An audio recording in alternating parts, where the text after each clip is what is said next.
أعوذ بالله من الشيطان اللعين الرجيم بسم الله الرحمن الرحيم الحمد لله رب العالمين والصلاة والسلام على أشرف الأنبياء والمرسلين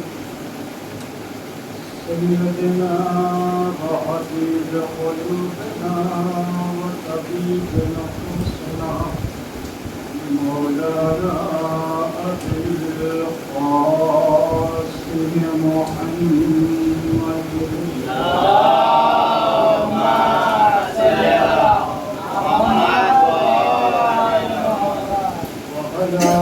الطيبين الطاهرين المعصومين المظلومين المنتقمين ولعنة الله على أعدائهم أجمعين من يومنا هذا إلى قيام يوم الدين أما بعد فقد قال الإمام جعفر الصادق عليه السلام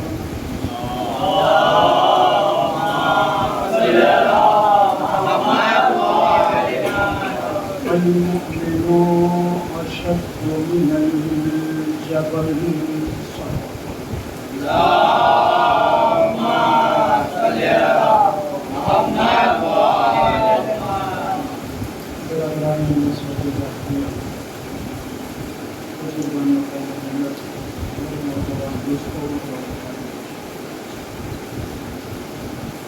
ظاہر ہے اضا خانہ باب المراد ان پارٹی کا اشعار غریب کے لیے فاتحی مجلس میں نے اس مجلس کے لیے جس حدیث معصوم کو سرنامہ سخن قرار دیا ہے اس میں ہمارے اوراد کے چھٹے امام حضرت امام جعفر صادق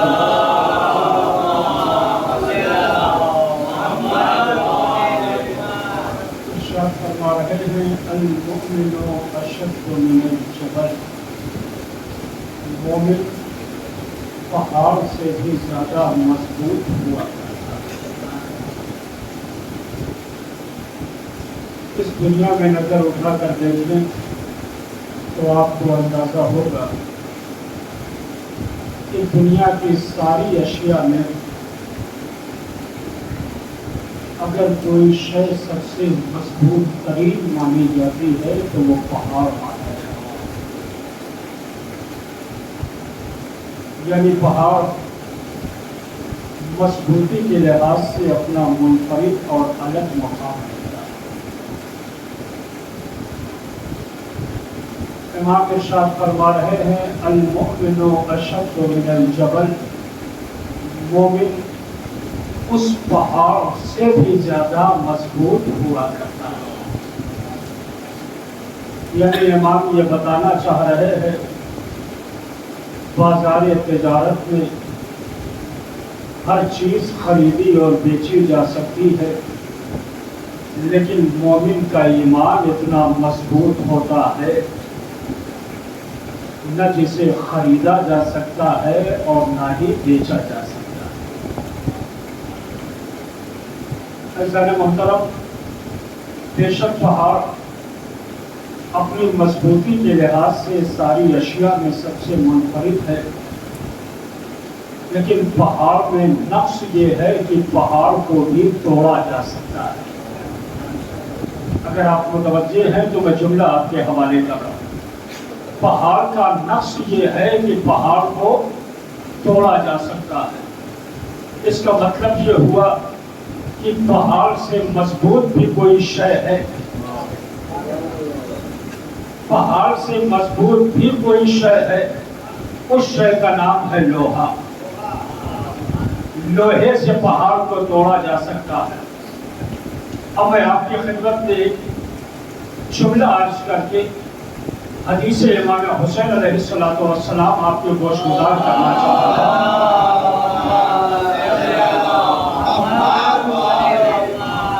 ہے۔ دنیا میں سب سے مضبوط شے کا نام ہے پہاڑ، لیکن پہاڑ کو توڑا جا سکتا ہے کس چیز سے؟ لوہے کے ذریعے سے۔ اس کا مطلب یہ ہوا کہ لوہا پہاڑ سے بھی زیادہ مضبوط ہے، لوہا پہاڑ سے بھی زیادہ مضبوط ہے۔ لوہے کو آگ کی بھٹی میں ڈال کے گلایا جا سکتا ہے۔ اس کا مطلب یہ ہوا کہ آگ لوہے سے بھی زیادہ مضبوط ہے۔ آگ کو پانی کے ذریعے سے بجھایا جا سکتا ہے۔ اس کا مطلب یہ ہوا کہ پانی آگ سے بھی زیادہ مضبوط ہے۔ پانی بادلوں کے دامن میں لے کے پھرایا جا سکتا ہے۔ اس کا مطلب یہ ہے کہ بادل پانی سے بھی زیادہ مضبوط ہے۔ وہ بادل ایک فرشتہ اپنے کاندھے پر اٹھائے ہوئے ہے۔ اس کا مطلب یہ ہے کہ وہ فرشتہ بادل سے بھی زیادہ مضبوط ہے۔ توجہ رہے عزیزان محترم، وہ فرشتہ بادل سے بھی زیادہ مضبوط ہے۔ اس فرشتے کو بھی اسرائیل موت دے گا۔ اس کا مطلب یہ ہے کہ اسرائیل اس فرشتے سے زیادہ مضبوط ہے، اور اسرائیل کو بھی آخر میں موت آ جائے گی۔ اس کا مطلب یہ ہے کہ موت اسرائیل سے زیادہ مضبوط ہے۔ اب سمجھ میں آیا عزیزان محترم، موت سے بھی مضبوط ایک شے ہے، اس شے کا نام ہے صدقہ۔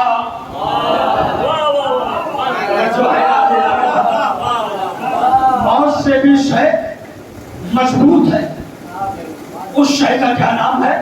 صدقہ ہے۔ یعنی صدقہ دیتے رہو، موت ٹالتے رہو۔ ایک صلوات پڑھیں عصمت محمد و آل محمد۔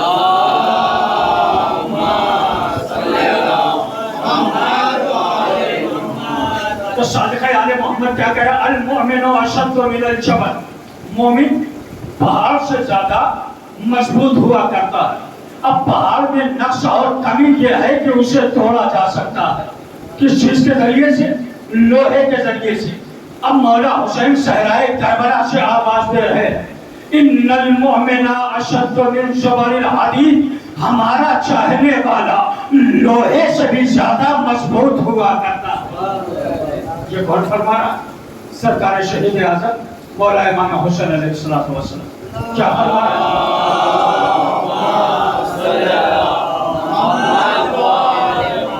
ہمارا چاہنے والا لوہے سے بھی زیادہ مضبوط ہوا کرتا۔ اب لوہے کا نقش کیا ہے؟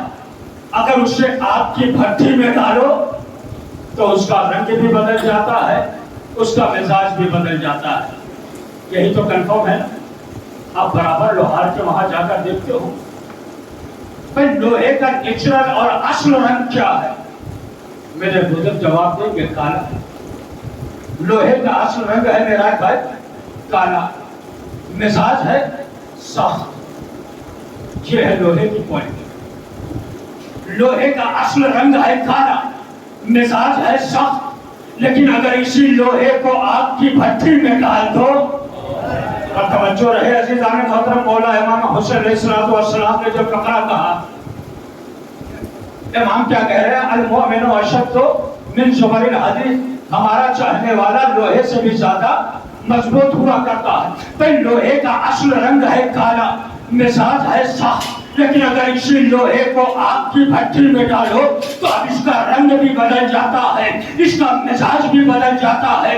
امام ارشاد فرماتے ہیں ہمارا چاہنے والا لوہے سے بھی زیادہ مضبوط ہوا کرتا ہے۔ یعنی امام یہ بتانا چاہ رہے ہیں کہ ہمارے چاہنے والے کو دنیا کے حالات کی کسی بھی بھٹی میں ڈال دو، نہ اس کا رنگ بدلے گا، نہ اس کا مزاج بدلنے پائے گا۔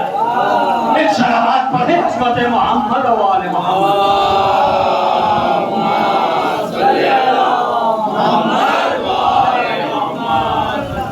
جو مولا حسین کا چاہنے والا ہے اسے دنیا کے حالات کی کسی بھی بھٹی میں ڈالو، نہ اس کا رنگ بدلتا ہے اور نہ ہی اس کا مزاج بدلتا ہے۔ کیوں؟ اس لیے کہ وہ ہر حال میں راضی برضائے مشیت رہا کرتا ہے، اللہ کی مشیت پر راضی رہا کرتا ہے۔ میرے عزیزوں مجھے انصاف سے آپ بتائیں آپ فرش عزا پر آ گئے. فرش عزا بچھانا یہ حسرت حسین ہے. میں جملہ آپ کے حوالے کر رہا ہوں. فرش عزا بچھانا یہ حسرت حسین ہے اور نماز قائم کرنا یہ مقصد حسین ہے. اللہ اکبر. میں متوجہ ہو رہے میرے نوجوان. میں برابر یہ جملہ کہتا ہوں. میں کبھی یہ نہیں دیکھتا ہوں کہ مجمع کم ہے یا زیادہ ہے. میں مکمل پیغام عزاداروں کے حوالے کر رہا ہوں. فرش عزا بچھانا یہ حسرت حسین ہے. نماز قائم کرنا یہ مقصد حسین ہے. اب ہماری کوشش کیا ہوگی؟ مولانا خطبہ جمعہ میں کہہ رہے جمعے کا آجا خطبہ ختم ہو جائے اس کے بعد نماز میں پہنچتے ہیں. بڑا ٹائم لگ جاتا ہے. کاروبار زندگی میں مصروف رہا. انشاءاللہ وقت کے اندر میں اس تمام ہوں. کاروبار زندگی میں مصروف رہتے لہذا آدھا خطبہ ہو جائے اس کے بعد چلتے ہیں. کبھی آپ نے غور کیا فرادہ نماز کا ثواب کیا ہے؟ باجماعت نماز کا ثواب کیا ہے؟ سہیل بھائی کبھی ہمارے ذہن میں یہ بات آئی کہ فرادہ نماز کا ثواب کیا ہے اور باجماعت نماز کا ثواب کیا ہے؟ میں اس کی ایک مثال دے دوں تاکہ ثواب بچوں کے ذہنوں میں بیٹھ جائے. مثال کے طور پر ہمیں اپنے بچے کا عقیقہ کرنا. عقیقہ کرنا چند معدود افراد ہیں، مہمان ہیں، گنے چنے 10 15 20 جو ہمارے خاص ہیں، معززین ہیں، رشتہ دار ہیں، متعلقین ہیں، ریلیشنز والے ہیں. ہم نے انہیں بلا لیا. اب ان کے اہتمام کے لیے ہمیں زیادہ تک و دو نہیں کرنی، زیادہ دوڑ بھاگ نہیں کرنی. گئے روڈ پر دیکھا ٹھیلے آلو سے لدے ہوئے اور ایک ٹھیلے کے قریب گئے. ہم نے کہا بھائی 2 کلو آلو چاہیے. 2 کلو آلو چاہیے. اس نے کہا 50 روپے کلو. ہم نے کہا ٹھیک ہے منہ مانگی قیمت دوں گا لیکن میری شرط یہ ہے کہ اس میں سے چھانٹ چھانٹ کے عمدہ قسم کے آلو لوں گا. توجہ رہے ایسے نالے چھانٹ چھانٹ کے عمدہ قسم کے آلو لوں گا. کہا بھائی جب منہ مانگی قیمت دے رہے ہو تو آپ کو اختیار، آپ جیسے چاہو ویسے لے. پر یہی مسئلہ ہے ہماری فرادہ نماز کا. ہائے ہائے کہاں بیٹھے ہیں میرے دادا. یہی مسئلہ ہماری فرادہ نماز کا ہے. جب ہماری فرادہ نماز اللہ کے حضور میں پہنچتی ہے فرشتہ کہتا ہے پروردگار نماز آ گئی ہے. فوراً ہی پروردگار کہتا ہے نماز کی پوٹلی کھول، اس میں جتنے خراب مال ہے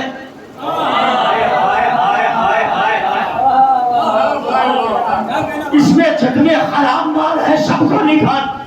جو فریش اور عمدہ قسم کے مال ہے، اچھے مال ہے، اسے لے. اب جیسے ہماری فرادہ نماز کی پوٹلی کھولی گئی فرشتہ کہتا ہے پروردگار تشہد کی غلطیاں کہاں نکال دے، قرات کی غلطیاں کہاں نکال دے، رکوع کی غلطیاں کہاں نکال دے، سجدے کی غلطیاں کہاں نکال دے، قیام کی غلطیاں کہاں نکال دے، تکبیرۃ الاحرام کی غلطیاں. آئے ہائے ہائے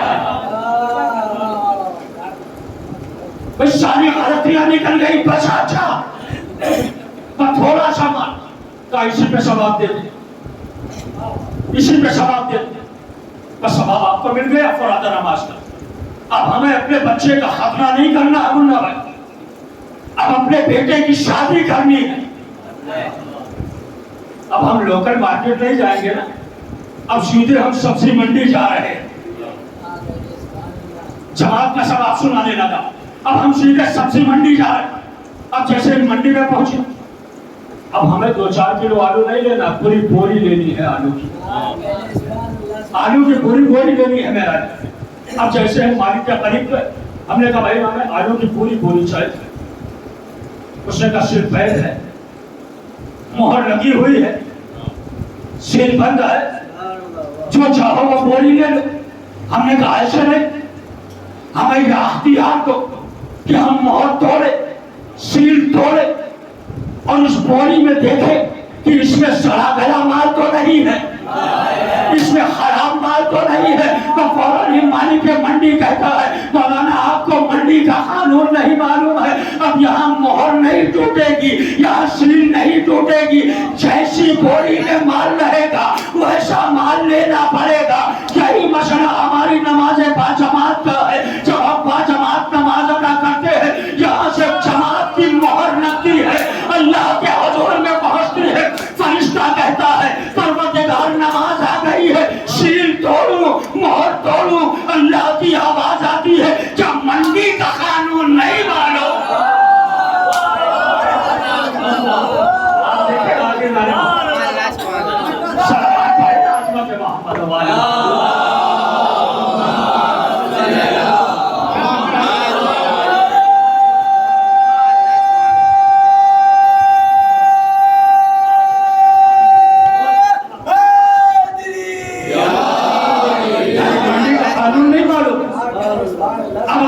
کچھ خراب مال بھی رہے گا تو وہ بھی اسی کے ساتھ قبول کر لیا جائے گا۔ اب سمجھ میں آیا عزیزان محترم فرادہ نماز کا ثواب کیا ہے اور باجماعت نماز کا ثواب کیا ہے؟ فرادہ پڑھا جتنی غلطیاں ہیں سب نکل گئی، تھوڑا سا ثواب۔ اب اگر اس میں غلطیاں بھی رہی نماز باجماعت میں تو جماعت کے صدقے میں پروردگار عالم مکمل ثواب عطا کرے گا۔ اور یہی تو وجہ ہے عزیزان محترم شریعت ہمیں کیا آواز دے رہی ہے کہ جب جاگنی کا عالم ہو، حالت نزا ہو، انسان کی آخری سانسیں چل رہی ہو تو اس کی مشکل کو آسان کرنے کے لیے، حالت نزا کی سختیوں کو کم کرنے کے لیے مرنے والے کو قبلہ رخ لٹایا جائے۔ یہی تو حکم ہے، شریعت کا حکم کیا ہے؟ میں پیغام دینے کی کوشش کر ہمیشہ یاد رکھیے گئے مجلس حکم کیا ہے؟ مرنے والے کو اس طریقے سے لٹائے تو اس کا چہرہ اور پیر کے دونوں طرف کدھر ہوں؟ قبلے کی طرف۔ یہی حکم ہے نا بچوں؟ یہی حکم ہے جی۔ سوال کرنے والا سوال کر رہا مولانا یہ حکم کیوں ہے؟ قبلہ رخ لٹانے کا حکم کیوں دیا جا رہا؟ کہا اس لیے کہ موت کی سختی آسانی میں بدل جائے، لہذا اسے قبلہ رخ لٹایا جا رہا ہے۔ اب سوال کرنے والا بڑا شاطر ہے، کہہ رہا مولا اگر قبلہ رخ لٹانے سے بھی موت کی سختی آسانی سے نہ بدلے پھر کیا کرنا چاہیے؟ جملہ سننا میرے نوجوان، ہمارے محلے میں، ہماری بستی میں، ہمارے گھروں میں، ہمارے خاندان میں یہ حالات پیش آتے رہتے ہیں۔ اگر قبلہ رخ لٹانے سے بھی موت کی سختی آسانی سے نہ بدلے پھر کیا کرنا چاہیے؟ امام ارشاد فرماتے ہیں اس کے سرحانے بیٹھ کر سورہ یاسین کی تلاوت کی جائے۔ روایت یہاں تک آپ نے سن رکھی، اب آگے کی روایت سنیے گا، انشاءاللہ فرش عزا پر بیٹھ کر اپنی قسمتوں پر ناز کریں گے۔ کہا مولا اگر سورہ یاسین پڑھنے سے بھی موت کی سختی آرام سے نہ بدلے پھر کیا کرنا چاہیے؟ امام ارشاد فرماتے ہیں میرے چاہنے والے سن، جب انسان جاگنی کے عالم میں ہو، حالت نزا میں ہو تو موت کی سختی کو آرام سے بدلنے کے لیے اسے رو بقبلہ لٹانا چاہیے۔ اگر موت کی سختی رو بقبلہ لٹانے سے ختم نہیں ہو رہی ہے تو اس کے سرانے بیٹھ کر سورہ یاسین کی تلاوت کرنی چاہیے۔ نوجوانوں جملہ سنبھالنا، اب سوال کرنے والا کر رہا ہے مولا یہ بتائیے اگر رو بقبلہ لٹانے سے بھی، سورہ یاسین پڑھنے سے بھی اس کی موت کی سختی آرام سے نہیں بدل رہی ہے پھر کیا کرنا چاہیے؟ امام ارشاد فرماتے ہیں اس مرنے والے کو اسی کے گھر کے اس گوشے میں لٹا دو جہاں وہ مستقل نماز پڑھتا ہو۔ بہت بڑا پیغام ہو گیا عزیزان۔ امام ارشاد فرماتے ہیں اس مرنے والے کو اسی کے گھر کے اس گوشے میں لٹا دو جہاں یہ مستقل نماز پڑھتا۔ مولا کیا مطلب؟ مسجدیں جانا بند کر دے، اللہ کے گھر میں نہ جائے، باجماعت نماز نہ ادا کرے؟ بھئی آپ کے کہنے کا تو مقصد یہی ہے۔ شاید ہمارا امام آواز دے، نادان تجھے پتا نہیں ہے امام کا کلام اتنی آسانی سے سمجھ میں نہیں آتا ہے. امام کا کلام بھی تمام کلاموں کا امام ہوا کرتا ہے. توجہ رہے عزیزان محترم, امام کا کلام بھی تمام کلاموں کا امام ہوا کرتا ہے. امام ارشاد فرما رہے ہیں عزیزان محترم, میرے کہنے کا مقصد یہ ہے کہ چاکونی کا عالم ہو تو اس مرنے والے کو اسی کے گھر کے اس گوشے میں لٹا دو جہاں یہ مستقل نماز پڑھتا ہو. یعنی امام بتانا یہ چاہ رہے ہیں واجب نماز ہے اللہ کے گھر میں پڑھنا زیادہ ثواب ہے, مستحب نماز ہے اپنے گھر میں پڑھنا.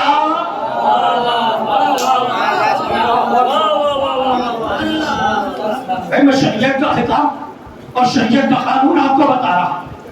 واجب نماز ہے اللہ کے گھر میں پڑھنا زیادہ ثواب ہے, اور مستحب نماز ہے اپنے گھر پڑھنا زیادہ ثواب. تو امام نے کیا ارشاد فرمایا, اگر روح قبلہ لٹانے سے سورہ یاسین پڑھنے سے اس کی موت کی سختی آسانی سے نہیں بدل رہی ہے تو اس مرنے والے کو اسی کے گھر کے اس گوشے میں لٹا دو جہاں وہ مستقل نماز پڑھتا ہو. نوشاد بھائی جملے کی حفاظت کریے گا, سارے سامعین سے خصوصی توجہ چاہتا ہوں اس پیغام کے اوپر. مرنے والے کو اسی کے گھر کے اس گوشے میں لٹا دو جہاں وہ مستقل نماز پڑھتا ہو. ہم نے کہا سبحان اللہ, اگر کوئی گنہگار اپنے گھر کے کسی کونے میں مستقل نماز پڑھنے لگے تو اللہ اس زمین کو اتنا انداز بنا دیتا ہے کہ موت کی سختی کو آرام سے بدل دیا کرتی ہے. تو عزیزان ملت ذرا انصاف کرو نا, اگر کوئی گنہگار کسی زمین پر سجدہ کرنے لگے تو وہ اتنی اثر انداز ہو جاتی ہے تو جس زمین پر زہرا کے لال حسین نے سجدہ کیا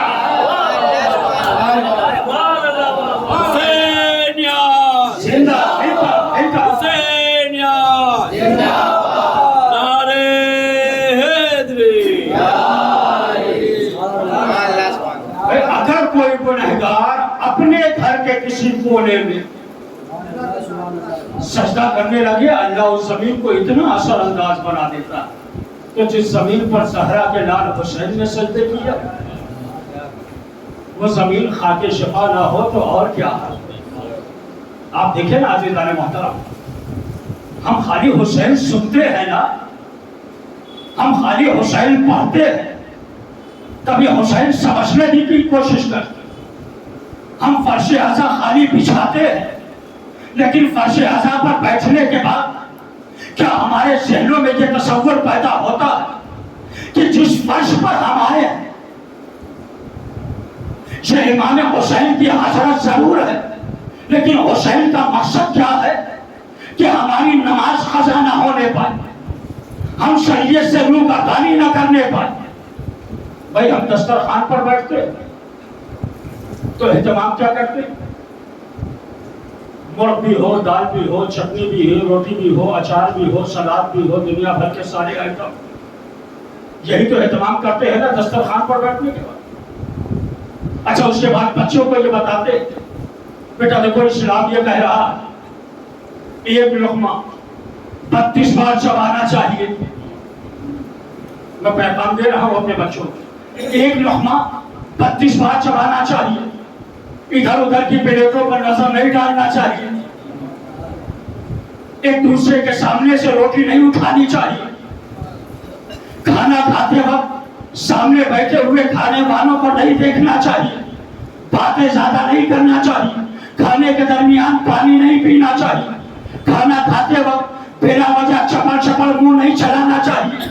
یہ ساری باتیں ہم اپنے بچے کو سمجھاتے ہیں نا عزیزان محترم, لیکن جو روح دسترخوان ہے وہ کبھی ہم سمجھاتے ہی نہیں. ہم یہ سارے مقدمات سمجھاتے ہیں, ہم کبھی اپنے بچے کو یہ سمجھانے کی کوشش ہی نہیں کرتے میرے لاڈلے جو تو کھا رہا ہے وہ حلال کھا رہا ہے یا حرام.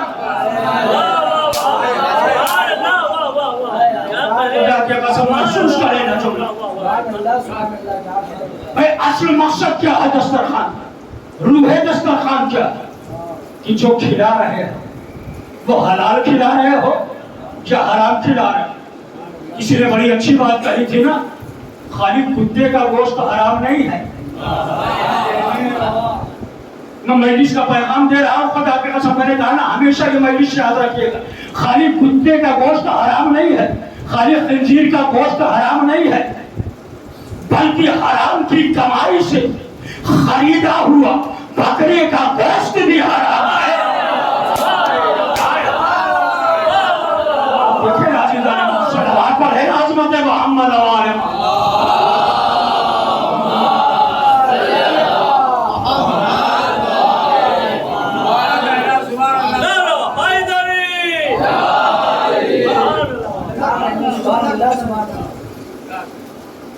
علی کتے یا سور کا گوشت حرام نہیں، حرام کی کمائی سے خریدا ہوا بکرے کا گوشت بھی حرام۔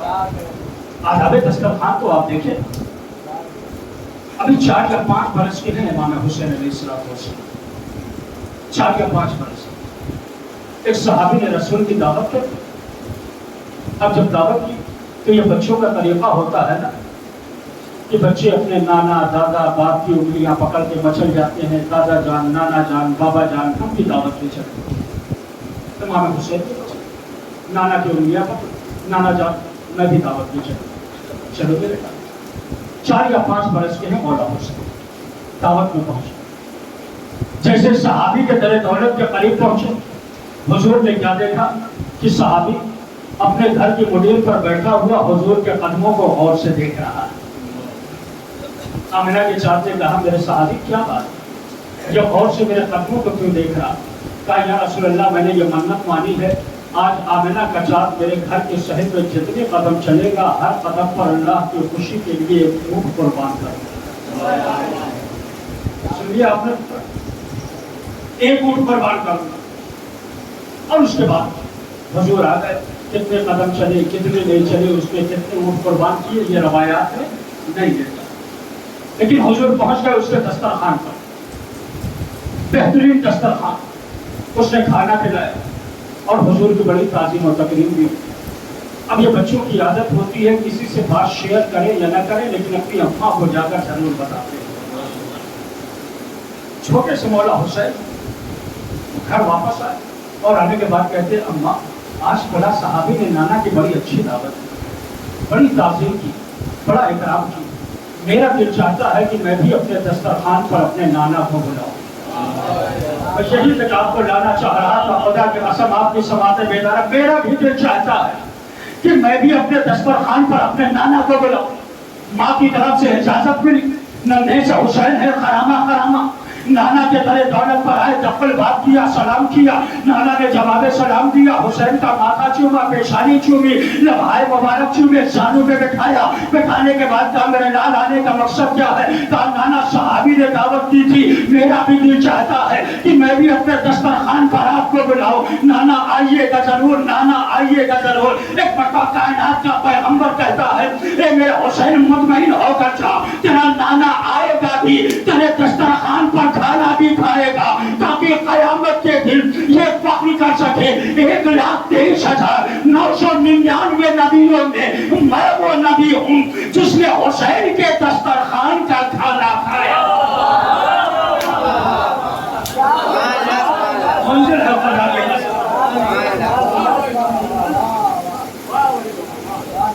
میرے لال حسین تیرا نانا آئے گا، مطمئن ہو کر۔ پھر ڈر گیا، شام آ گئے، حسین بے قراری سے اپنے نانا کا انتظار کر رہے، نانا کا انتظار ہو رہا۔ اور جب حضور کرے حسین کے قریب آئے تو عجیب و غریب منظر دیکھا۔ میرے نوجوانوں جملہ سوال، اب عجیب و غریب منظر دیکھا۔ ادھر صحابی نے دعوت کی تھی تو صحابی گھر کی مدیر پر بیٹھا ہوا حضور کے قدموں کو دیکھ رہا تھا، ادھر حسین نے دعوت کی ہے، اب کوئی صحابی نہیں آیا ہے بلکہ سید الملائکہ جبرائیل در حسین پر بیٹھا ہوا حضور کے قدموں کو دیکھ رہا ہے۔ آمنہ کا چاند آگے بڑھ کے کہتا ہے جبریل تیرا یہاں کیا کام ہے؟ جبریل نے ہاتھوں کو جوڑ کے کہا یا رسول اللہ اپنی مرضی سے نہیں آیا ہوں بلکہ بھیجا گیا۔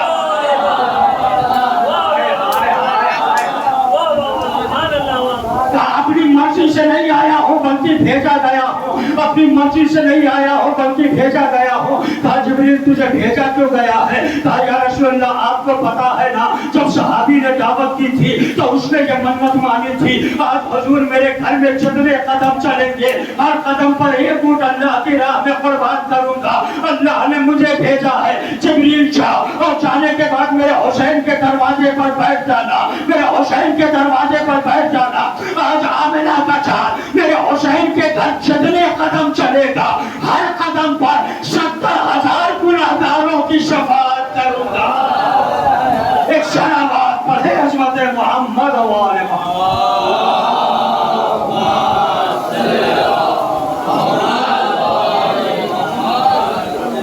میرے عزیزو آداب دسترخوان دیکھیں، جب ہم دسترخوان بچھائیں، گھروں میں دسترخوان بچھائیں، کیا خالی نماز میں اجل علی ظہوری کہہ دینا کافی ہے؟ اجل علی ظہوری، فرزند زہرا جلدی آئیے، نرجس کے لال جلدی آئیے، عسکری کے لاڈلے جلدی آئیے، کیا یہ کافی ہے ملا؟ کیا یہی کہہ دینا کافی ہے؟ نہیں۔ علامہ حسن زادہ آملی بڑی اچھی روایت بیان کرتے ہیں، میں یہ چاہتا ہوں کہ اپنے بچوں تک یہ پیغام دے دوں، کیونکہ والدین بھی بیٹھے ہیں، سرپرست بھی بیٹھے ہیں، جملہ محسوس کریے گا عزیزان محترم، اگر فضائل سنتے سنتے آنکھوں میں آنسو آ جائے تو یہ کامیابی کی سب سے بڑی دلیل ہوتی ہے، اپنے دلوں کو صراط مستقیم پر باقی رکھنے کی سب سے اچھی علامت ہوتی ہے۔ علامہ حسن زادہ آملی کہتے ہیں جب اپنے گھر میں دسترخوان بچھایا کرو تو خالی اجل علی ظہوری کہہ کے انتظار نہ کیا کرو، اپنے گھر میں دسترخوان بچھایا کرو، کھانے والے 4 ہوں تو 5 پلیٹیں رکھا کرو۔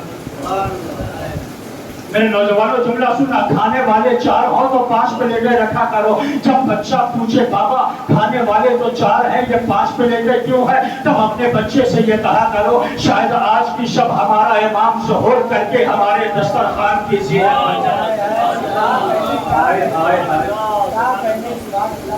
شاید آج کی شب ہمارا امام ظہور کر کے ہمارے دسترخوان کی زینت بن جائے۔ عرب کی ایک عورت تھی میراج بھائی، عرب کی ایک عورت تھی جو چادر پہن کے سوتی تھی، جو برقع پہن کے سوتی تھی، جملہ سنبھالیے گا، جو برقع پہن کے سوتی تھی، جو چادر پہن کے سوتی تھی، جو نقاب پہن کے سوتی تھی۔ کسی نے اس سے پوچھا تھا کہ نقاب پہن کے کیوں سو رہی ہے، یہ چادر اوڑھ کر کیوں سو رہی ہے؟ کہا تجھے خبر بھی ہے اگر رات ہی میں میرے امام نے ظہور کر لیا،